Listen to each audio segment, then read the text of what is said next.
Reading through this problem, we see we're going to calculate the heat. We want our answer in the units of joules, and we're given a temperature change. So this is a heat and temperature change problem. So we'll need that the heat is equal to the mass times the specific heat capacity of the substance times delta T.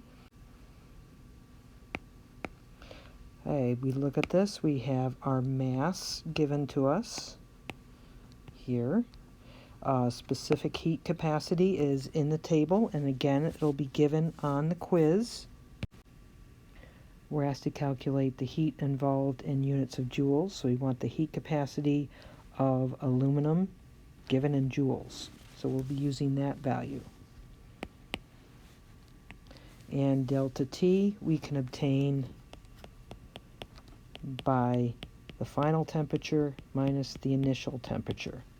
Remember, delta is always the final minus the initial. So we have 55 minus 20. Units are degrees C. So this is 30 degrees C.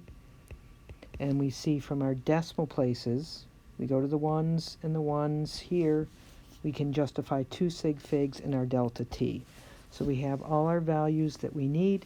We can just substitute in and calculate. So we have 500 grams, and our heat capacity,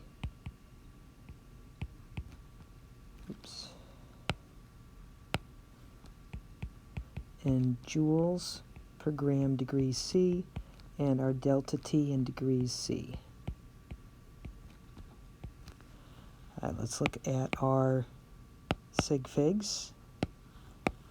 Oh wait, check our units first. We see grams cancel out and degrees C cancels out. We have our final answer expressed in joules. That's what we want. So we can go ahead and do our calculation.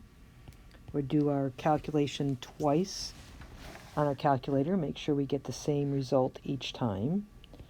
I get 15779.75 joules. Now we can go back and determine sig figs. We look at all the numbers that go into our result. We see that we need, or this is 4 sig figs.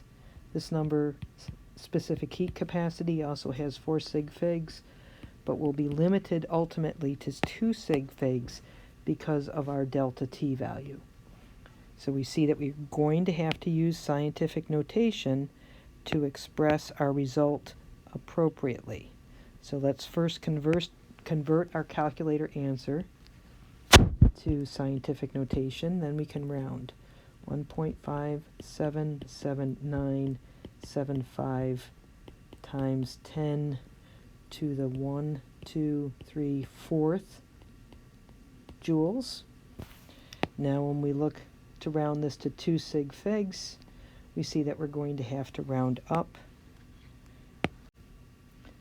Our final answer will be 1.6 times 10 to the 4th joules.